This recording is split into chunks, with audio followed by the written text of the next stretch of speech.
Dhoni captaincy மிஸ்டேக்ஸா? ஏய் என்ன சொல்கிற அப்படின்னு கேட்டிங்கன்னா, நடந்துருச்சு சொல்லாமல் இருக்க முடியுமா? யாருமே இங்கே காடு கிடையாதுங்க. மகேந்திர சிங் தோனியை காடாக நினச்சி வர்ஷிப் பண்ணுற கிரிக்கெட் லவ்வர்ஸ் இருக்கலாம், ஐபிஎல் ரசிகர்கள், சிஎஸ்கே ரசிகர்கள், தோனி ஃபேன்ஸ் எல்லாருமே இருக்கலாம். பட் எவ்ரிபடி இஸ் ஹியூமனுங்க. யாரால் இங்கே தப்பு பண்ணாமல் இருக்க முடியும்? சில விஷயங்களில் என்ன தான் எல்லா கேப்டன்ஸோட மகேந்திர சிங் தோனிடா அப்படின்னு சொன்னாலும் அவரும் சில விஷயங்களை இந்த மேட்ச்சில் நம்ம நம்ப முடியாத அளவுக்கு தவறுகளாக பண்ணியிருக்காரு. அஃப்கோர்ஸ் டீமில் எதுவுமே ஒர்க் அவுட் ஆகலங்கும் போது இதை பண்ணலாமா, அதை ட்ரை பண்ணலாமா, இதுவா அதுவான்ற ஒரு விஷயத்தில் தோனி அவருடைய பெஸ்ட்டை கேப்டன்சியில் கொடுக்குறாரா அப்படின்னு கேட்டிங்க அப்படின்னா, அது மொத்தமாக ஓவரால் எஃபர்ட்டில் பார்க்கும்போது ஒரு கொஸ்டின் மார்க்காக தான் வந்துருக்குது. Boys and girls, my dear பிடிஸ்க்கு hi from Bala. Colour Kannadi சேனலை சப்ஸ்கிரைப் பண்ணுங்கள், பெல் ஐக்கானை ப்ரெஸ் பண்ணால் ப்ரெஸ் பண்ணுங்கள். Super right okay. தோனிக்கு கேப்டன்சி அட்வைஸ் கொடுக்குற அளவுக்கு நீ பெரிய ஐடியாடா ரே என்ற ப்ளூ சட்டை அப்படின்னு நீங்கள் சொல்கிறது எனக்கு கேட்குது. பட் விஷயத்த சொல்கிறேன், அப்புறமா திட்டுறதா இல்லையா, இல்லை சப்ஸ்கிரைப் பண்ணிட்டு சூப்பர் ப்ரோ பேசுங்க கேட்போம் அப்படின்னு சொல்கிறீங்களான்றத வீடியோட முடிவில் நம்ம பேசுவோம். ரைட். ஸோ தோனியோடைய டாக்டிக்கல் மிஸ்டேக்ஸாக நம்ம என்னென்ன விஷயங்களை பார்க்கலாம். இந்த மேட்சை பொறுத்த வரைக்கும் ஏற்கனவே 7 விஷயங்கள் பிரச்சனைன்னு பார்த்தோம். அதில் 4 விஷயங்களை போன வீடியோவில் பார்த்தோம். 3 கேப்டன்சி மிஸ்டேக்ஸ் சொன்னோம் இல்லையா? அந்த 3ல் முதல் விஷயம், இந்த மாதிரி ஒரு இடத்துல ஏன் மதிஷா பத்திரானா போன்ற ஒருவரையோ நூர் போன்ற ஒருவரையோ சீக்கிரமாக கொண்டு வரலை அப்படிங்கிறது ஒரு மிகப்பெரிய கொஸ்டின். இவங்க நம்ம ஒரு பவுலர்ஸை பவர் பிளேயில் மதிஷா பத்திரானாமே ஒருத்தர், பிகாஸ் இன்றைக்கி பிச்சில் இவங்க அடித்த அடிக்கு ஏதாவது ஒரு டிஃப்ரெண்ட்டான ஒரு யூனிக்கான பவுலர் உள்ளே கொண்டு வந்திருந்தால் மேட்ச் கையில் இருந்திருக்குமோன்னு எனக்கு தோணுச்சு. ஸோ அந்த வகையில் பார்க்கும்போது ஒரு அடியெல்லாம் வாங்கி முடிச்சதுக்கப்புறமா 100வது 1000வது போடு அப்படின்னு அடிக்க தான் தோணும். மதிஷாவது பத்திரானாவது போடு அப்படின்னு அடிக்க தான் தோணும்.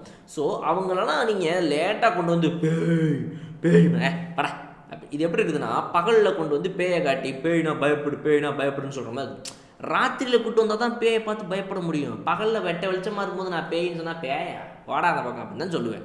இதுதான் நடந்துச்சு. அடித்து முடிச்சு ஸ்கோர் வந்துருச்சு. இப்போ 14வது 15வது ஓவரில் வராரு மதிஷா பத்திரானா. ஒன்றும் நடக்காது பாஸ், முடிஞ்சு போச்சு மேட்ச். அங்கே உங்களை பார்த்தா இப்போ பயமே படமாட்டாங்க யாரும் அப்படின்ற மேட்ச். ஸோ அதனால் சிஎஸ்கே ஏன் மகேந்திர சிங் தோனி ஆஸ் எ கேப்டனாக ஏன் அவ்வளோ லேட்டாக கொண்டு வந்தார் மதிஷா பத்திரானா? ஒரு ஆர்டராக இதுதான் இவங்களுக்கு அடுத்து பண்ணுற கேப்டனே கிடையாது தோனி. திடீர்னு ஒரு ரெய்னா உள்ளே கொண்டு வருவார், திடீர்னு ஒரு கேதார் ஜாதவ்ட்ட பால் கொடுத்து போடும்பார். ஸோ அவர் மாதிரி ஒரு அன்ஆர்த்தடாக்ஸான விஷயங்களை பண்ணுறதுக்கு கிரிக்கெட்டில் அவருக்கு முன்னாடி யார் எத்தனை பேர் இருந்தா? எல்லாருமே கன்வென்ஷனல் கிரிக்கெட் ஆடினவங்க.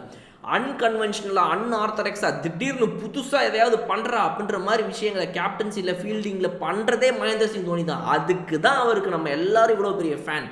அவர் ஏன் மெத்தடாடிக்கலாக இப்படியே போனாருங்கிறது ஒரு மிகப்பெரிய கொஸ்டின் இங்கே. அது முதல். 2வது, அஸ்வின் எதுக்கு சார் உள்ளே வராரு? 3வதாக ஒரு ஸ்பின்னர் எதுக்கு தேவைப்படுறாங்க இந்த பிச்சில்? 2 ஸ்பின்னரை வச்சுக்கிட்டே மும்பை இந்தியன்ஸ் மாதிரி ஒரு டீமையோ எந்த டீமையோ நீங்கள் வான்கடையில் ஈஸியாக வச்சுக்கலாம்.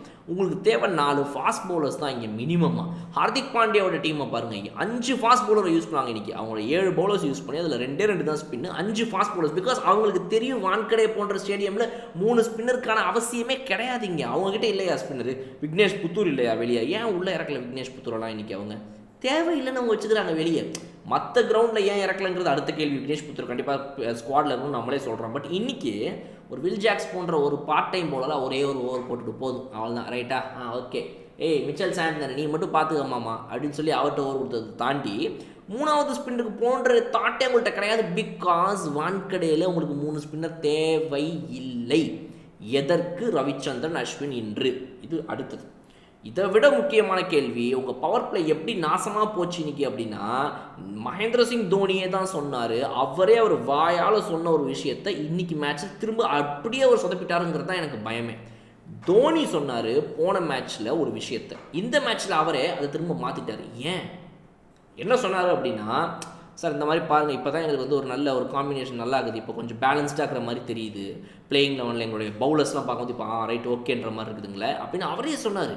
ஏன்னா இப்போ தான் எங்கள் காம்பினேஷன் கரெக்டாக செட் ஆகிடுது, we should go forward with திஸ்ன்ற மாதிரி பேசினார் அவர். ஒரு அன்ஷுல் கம்போஸ் உள்ளே வந்தவொடனே பவர் பிளேயில் எப்படி எங்களுக்கு பவுலிங் மாறி இருக்குதுங்கிறத அவர் அட்ரஸ் பண்ணி பேசினார். பவர் பிளேயில் எங்களுக்கு போடுறதுக்கு ஆள் இல்லாமல் இருந்துச்சு, அதனால் வேறு வழி இல்லாமல் அஸ்வின் கிட்ட ஒரு 2 ஓவரை ஃபோர்ஸ்டாக போட வேண்டியதாக இருந்துச்சு. அப்போ அவருக்கு இங்கே ரன்ஸ் நிறைய போகும்போது ப்ரெஷர் ஜாஸ்தி ஆயிடுச்சு அவர் மேலே அவரே சொல்லியிருந்தார் மகேந்திர சிங் தோனி எல்எஸ்ஜியோட வெற்றிக்கு அப்புறமா. பட் அவரே திரும்ப மறுபடியும் ரவிச்சந்திரன் அஸ்வின் கிட்ட இன்னொரு 2 ஓவரை போடுறது இந்த மேட்ச்லேயும் கொண்டு வந்து பவர் பிளேயில் போட வச்சுட்டு ஒரு 3வது ஸ்பின்னரை கையில் வச்சுக்கிட்டு என்னென்னே புரியல. ஜேமி ஓவர்டன் பவர் பிளேயில் போடுறாரு. அவர் மினிமமாக 12-14 ரன் கொடுக்குறாரு எல்லா மேட்ச்லையும் இது வரைக்கும் போட்டதும் சரி, இன்றைக்கும் சரி.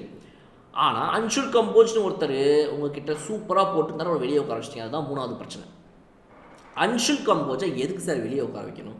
உங்களுக்கு நல்லா போட்டுருந்துருக்காரு, பவர் பிளேயில் சூப்பராக அவர் தான் விளையாடிட்டு இருந்திருக்காரு. அப்போ அவர் வேணாம், அவர் நல்லா விளையாடுறாரு, எதுக்கு அவர் அப்படின்ற மாதிரி இருக்குது இது. ஸோ இந்த 3 மிஸ்டேக்ஸ் தான். ஒன்று ரவிச்சந்திரன் அஸ்வினை உள்ளே கொண்டு வந்தது, இன்னொன்று அன்ஷுல் கம்போஜை வெளியே உட்கார வச்சது, 3வது 110 ரனாவை லேட்டாக கொண்டு வந்ததுன்னு சொல்லி தோனி அவர்களுடைய கேப்டன்சியில் இந்த மேட்ச்சில் நமக்கு இருக்கக்கூடிய சந்தேகங்கள் என்னென்ன அப்படிங்கிறத கமெண்ட் செக்ஷனில் நம்ம சொல்லிட்டோம். அவர் ரிப்ளை பண்ண மாட்டார். பட் தோனி ஃபேன்ஸ் ஆகிய நீங்கள், உங்களுக்கு இதில் நியாயமாக பட்டுச்சா இந்த கேள்வி? இல்லை அப்படின்னா அதெல்லாம் கிடையாதுப்பா, என் தலைக்கு தெரியாத விஷயமா, அதெல்லாம் ஒரு காரணமாக நினைக்கிறீங்களா? ஓகே, தாராளமாக நீங்கள் சொல்லலாம். பட் இது வேலிடாக பட்டுச்சு அப்படின்னா கலருக்கு நாளை கிரிக்கெட் சேனலில் சப்ஸ்கிரைப் பண்ணாதவங்க சப்ஸ்கிரைப் பண்ணுங்கள், பெல் ஐக்கானை ப்ரெஸ் பண்ணாதவங்க ப்ரெஸ் பண்ணுங்கள். சூப்பராக வீடியோ நான் வந்து பார்க்குறேன். அது வரை விடைபெறுது உங்கள் படம். Okay bye.